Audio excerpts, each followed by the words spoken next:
உங்களுக்கு வந்த சந்தேகம் தான் 40 வருடத்துக்கு முன்னே எனக்கு வந்தது. அந்த சந்தேகத்தை பிடிச்சுட்டே அந்த ஜோதிடத்துக்குள்ள போனால் அது உண்மை என்று நிரூபிக்கப்பட்டது. அவர் சொன்ன அதே நாளில் அவர் சொன்ன அதே நிகழ்வுகள் என் வாழ்க்கையில் நடந்தது. ஆனால் சிலர் தவறாக சொல்லுகிறார். அதாவது வெறும் இந்த 40 நாளில் ஜோதிடம், 50 நாளில் ஜோதிடம் புஸ்தகம்லாம் வாங்கி உங்களால் ஜோதிடம் கற்றுக்கவே முடியாது. அப்போ எத்தனை வருஷம் ஆகும் அதை கற்றுக்க? கோள் காட்டும் குறி தான் குறிக்கோள். கோள் தான் கிரகம். அந்த கிரகம் எதை உங்களை யோசிக்க சொல்லுகிறதோ அதை தவிர உங்களால் ஒன்றும் யோசிக்கவே முடியாது. அப்போ ஜோசியத்தால் ஒரு மனுஷனோட எதிர்காலத்தை துல்லியமாக கணிக்க முடியும்? கட்டாயம் கணிக்கலாம். காரணம் பல ஜோதிடர்கள் இது அவருடைய ஜாதகம், இது இந்த மந்திரியுடைய ஜாதகம் அப்படிலாம் பேசுவது என்பது உண்மையாகவே கேலி கூத்தான ஒன்று.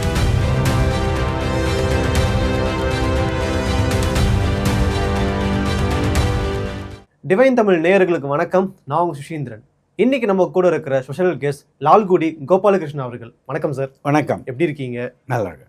ஜோசியம்ன்றது உண்மையா பொய்யா? யாரை நம்புறது, யார் சொல்ற வாக்கை நம்புறது, யார் என்ன மாதிரி துல்லியமாக கணிச்சு சொல்றாங்க அப்படின்ற மாதிரி நிறைய பேருக்கு ஒரு குழப்பங்கள் ஏற்பட்டுருச்சு. வணக்கம். லால்குடி சப்தரிஷீஸ்வரர் அருளால் உலக மக்கள் நலம் பெற வேண்டும். இப்போ உங்களுக்கு வந்த சந்தேகம் தான் 40 வருடத்துக்கு முன்னே எனக்கு வந்தது. ஓகே. அந்த சந்தேகத்தை பிடிச்சுட்டே அந்த சப்ஜெக்ட் ஜோதிடத்துக்குள்ளே போனால் அது உண்மை என்று நிரூபிக்கப்பட்டது. அதாவது நான் அந்த காலகட்டத்தில் கேரளாவில் ஒரு வேலையில் இருக்கேன். அப்போது ஒரு சாதாரணமாக இந்த தங்கும் இடத்துலலாம் சில ஜோசியர்கள் வருவாங்க. சரிங்க. அந்த மாதிரி வரும்போது ஒரு ஜோதிடர் ஒரு பேப்பரில் இதெல்லாம் என்னுடைய வாழ்க்கைன்னு எழுதி கொடுத்தார், டேட்டோட. இத்தனைக்கும் சாதாரண சொல்ப காசு தான் வாங்கினார். அதையும் நான் ஒரு பெருசாக எடுத்துக்காத தமாஷா விட்டுட்டேன். அதற்கு பிறகு ஒரு 6 மாதம் கழித்து அந்த பேப்பரை திருப்பி படிக்கும்போது அவர் சொன்ன அதே நாளில் அவர் சொன்ன அதே நிகழ்வுகள் என் வாழ்க்கையில் நடந்தது. ஒன்று விடாமல் அவர். ஆமாம் ஆமாம். அதற்கு அந்த 6 மாதத்துக்கு பிறகும் 2-3 வருடங்களுக்கு அவர் எழுதி கொடுத்த தேதி பிரகாரமே என் வாழ்க்கையின் நிகழ்ச்சிகள் நடந்தது. எந்த புது வேலையில் சேருவேன், எந்த நாளில் சேருவேன். அப்போது எனக்கு அப்போ தான் இந்த ஜோதிடத்து மேலே ஒரு ஆர்வம் வந்தது. அப்போது இதில் இருக்குது விஷயம். ஆனால் சிலர் தவறாக சொல்லுகிறார்கள். எப்போவுமே ஒன்று மருத்துவம் நல்லது. சில மருத்துவர்கள் தோற்று போகலாம், கண்டிப்பாக. ஆனால் மருத்துவம் தோற்று போகாது. ஜோதிடம் உண்மை. சில ஜோதிடர்களால் அது பொய்யாக்கப்படுகிறது. அதுதான் உண்மை. புரியுதா? அப்போது இது போல் ஜோதிடத்தை அடிப்படையிலிருந்து புரிஞ்சுக்கணும். அதாவது வெறும் இந்த 40 நாளில் ஜோதிடம், 50 நாளில் ஜோதிடம் புஸ்தகம்லாம் வாங்கி உங்களால் ஜோதிடம் கற்றுக்கவே முடியாது. அப்போ எத்தனை வருஷம் ஆகும் அதை கற்றுக்க? பொதுவாக ஒரு 2-3 ஆண்டுகள் ஆகலாம். அப்போது எவ்வளவு அனுபவம் இருக்கிறதோ அதற்கு ஏற்றாற்போல் தான் உங்களுடைய அறிவு அமையும். புஸ்தக அறிவு மட்டுமே போதாது. நிறையா ஜாதகங்களை எடுத்து ஆராய்ச்சி பண்ணி பார்க்கணும்.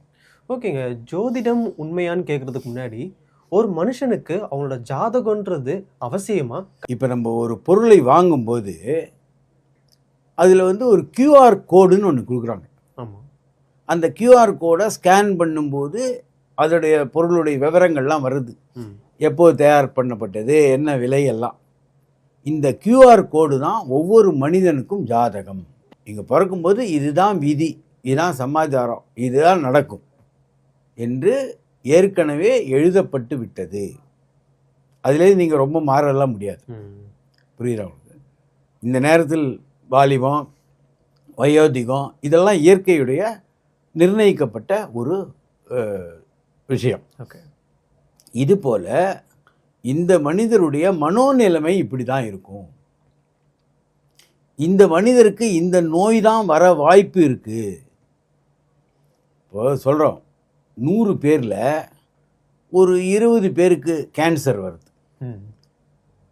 இப்போ இந்த கேன்சர்ன்ற புற்றுநோய்க்கு பல காரணங்கள் சொன்னாலும் எல்லா தீய பழக்கங்கள் உள்ளவர் புற்றுநோயே வராமல் இறந்து போகிறார். எந்த தீய பழக்கமும் இல்லாதவர் புற்றுநோயால் இறந்து போகிறார். இதுக்கு என்ன சொல்றீங்க?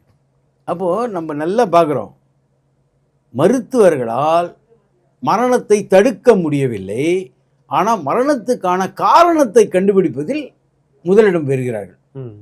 எப்படி செத்தார், என்ன ஹார்ட் அட்டாக்கா, அதை தான் சொல்கிறாங்களே தவிர இதுவரைக்கும் மரணத்தை தவிர்க்க முடியவில்லை. எந்த விஞ்ஞானத்தாலையும் தவிர்க்க முடியவில்லை. மரணத்துக்கு முன்னாடி எல்லாரும் தோற்று தான் போகிறோம். கண்டிப்பா. புரியுதா உங்களுக்கு? அப்போது விதி தான் வலியதுன்றது நமக்கு புரிந்து விட்டது. இப்போ நம்ம பார்க்குற முக்கியஸ்தர்கள்லாம் நிறைய பேர் இருக்காங்க. ம். அவங்க வந்து ஏதோ ஒரு ஊர்லேருந்து டிக்கெட்டு கூட வாங்காத சென்னைக்கு வந்து அதற்கு பிறகு பெரிய கோடீஸ்வரர்களாக தனவான்களாக அங்கே மாறினதெல்லாம் நம்ம பார்க்குறோம். ம். ரைட்டா? அப்போ இது மாதிரி ஊர்லேருந்து வந்த எல்லாரும் தனவான் ஆயிட்டாங்களா? இல்லை. இல்லை. அப்போது எல்லாரும் முயற்சியே பண்ணலையா? இவங்க மட்டும்தான் முயற்சி பண்ணாங்களா? இல்லை. முயற்சி எல்லாரும் தானே பண்ணியிருப்பாங்க. இப்போ உங்களுக்கு நீங்கள் வாழணும், எனக்கு நான் வாழணும்னு ஒரு இன்ட்ரெஸ்ட், உற்சாகம் இருக்கும்ல. ம். அப்போ எல்லாரும் முயற்சி பண்ணினாலும் ஒரு சிலர் தான் வெற்றி பெறுகிறார்கள். இதுக்கு விஞ்ஞானமே கிடையாது. எல்லாரும் தானே ட்ரை பண்ணுறான். அப்போ ஏன் எல்லாரும் ஜெயிக்கலை? ஜெயிக்க முடியாது. புரியுதா உங்களுக்கு? பொதுவாக இப்போ அகமதாபாத்தில் இந்திரா காந்தி பிறந்த நேரத்தில் எத்தனையோ பேர் பிறந்திருப்பாங்க. அப்போ அவ்வளோ பிரைம் மினிஸ்டர் ஆனாங்களா? ஆலையே. அப்போது விதியாக ஏற்கனவே எழுதப்பட்டு விட்டது. இதில் நீங்கள் எண்ணுவது நான் எண்ணுவது இதெல்லாம் கிடையாது. கணக்கு ம். விதிக்கப்பட்டது தான் வாய்க்கும்.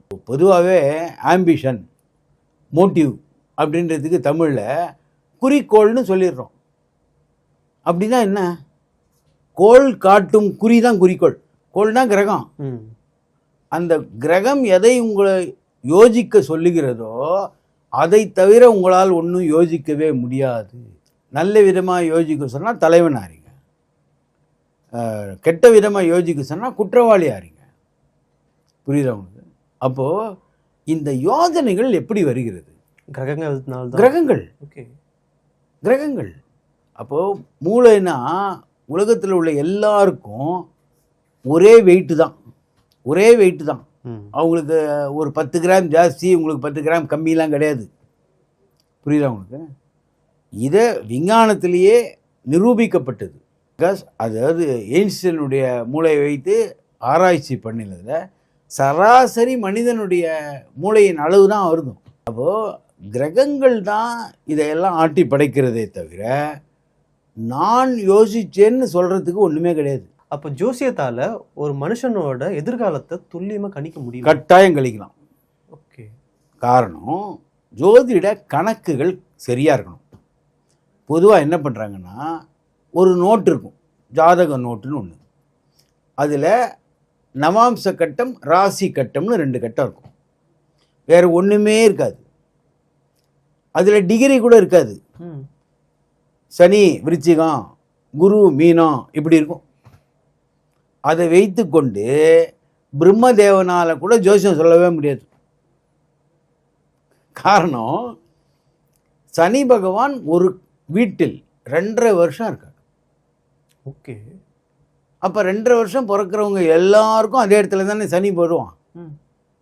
அப்போ 2.5 வருஷம் உள்ளவங்க எல்லாம் ஒரே தன்மையிலே இருக்கிறார்களா? இல்லை. இல்லை. ஒரு 2 குழந்தை ஜாதகத்தை எடுத்து ஒரு ஜோதிடரிடம் முதல்ல நாராயணன் ஜாதகமும் அடுத்த வாரம் கிருஷ்ணன் ஜாதகமும் கொடுக்குறோம். 2 குழந்தை எடுத்து ஒரே பலனை தான் சொல்லுவார் அவர். காரணம், கிரகங்கள் மாறாது. 2 குழந்தைகளுக்குள்ள வித்தியாசம் எவ்வளோ? 3 நிமிஷம் 4 நிமிஷம். அதுக்குள்ள லக்னமே மாறாது, கிரகங்கள் மாறாது. அப்போது இதுடைய ஜெராக்ஸ் காப்பி மாதிரி இருக்குது. அப்போது அந்த பாகைகளை கணக்கு பண்ணாத வரை உங்களால் பலன் சொல்லவே முடியாது. இப்போ சமீபத்தில் ஒரு இரட்டை குழந்தைகள் ஜாதகத்தை பார்க்கும்போது ஒரு பையனுக்கு 2016 திருமணம், இன்னொருவருக்கு 2018 திருமணம். ஓகே. அப்போது ஜாதகம், அதாவது பாகைகளை பார்க்காத அப்படியே ஜாதகத்தை பார்த்தா 2 பேருக்கும் ஒரே நேரத்தில் ஆயிருக்கணும் கல்யாணம். ஆமாம், கரெக்டு தான். அது கிடையாது. அப்போது பாகைகள் இருக்குது. பொதுவாக ஒரு ஜாதகத்தை 21,600 பாகமாக பிரிக்கணும். 21,600 பாகங்கள். ஓகே. 360 டிகிரி பாகை, ஒவ்வொரு பாகைக்கும் 60 கலை. அப்போ 360 60 பெருக்கினீங்கன்னா 26,600 வரும். அவ்வளவு பிரிவுகளாக பார்த்தா தான் 4 செகண்டுக்கு ஒரு மாற்றத்தை உண்டாக்கலாம், கண்டுபிடிக்கலாம். புரியுதா உங்களுக்கு? அப்படி இல்லைன்னா வெறும்னா ஏரியல் வியூன்னு சொல்லுவாங்கள்ல, பிளேனில் பறந்துட்டே மெட்ராஸை பார்க்குற மாதிரி, அது துல்லியமாக இருக்காது. இந்த அளவுக்கு போனாதான் ஜோதிடம் சரியாக இருக்கும். அது இல்லாமல் பல ஜோதிடர்கள் இது அவருடைய ஜாதகம், இது இந்த மந்திரியுடைய ஜாதகம் அப்படிலாம் பேசுவது என்பது உண்மையாகவே கேலிக்கூத்தான ஒரு விஷயம். அப்போ ஜோசியத்தில் இந்த பரிகாரம் பண்ணாத நடக்கும், இந்த பலன் கிடைக்கும் அப்படின்றாங்களே, அதாவது உண்மையா? அதாவது பரிகாரத்திலேயே 2 விதம் இருக்கு. ஒன்று மாற்ற முடியாதது, மற்றது மாற்ற முடிந்தது. இப்போ ஒரு ஆள் கால் இல்லாமல் பிறக்கிறார்னு வச்சுக்கோங்க, அவருக்கு உங்களால் கால் தர முடியாது. கண்டிப்பாக. அதே பிறந்ததுக்கப்புறம் கால் ஃப்ராக்சர் ஆகுது, எலும்பு முறிவு ஏற்படுகிறதுனா நீங்கள் சரி பண்ண முடியும். அப்போ இதில் 2 இருக்கா? சரி பண்ண முடிஞ்சது, சரி பண்ணவே முடியாது. அப்போது பரிகாரத்துலேயும் சரி பண்ண முடிந்த பரிகாரமும் உண்டு, சரி பண்ணவே முடியாத பரிகாரமும் இருக்குது. அப்போ அதை நம்ம ஒன்றும் செய்ய முடியாது. அது கர்மாவுடைய சஞ்சித கர்மான்னு பேர்.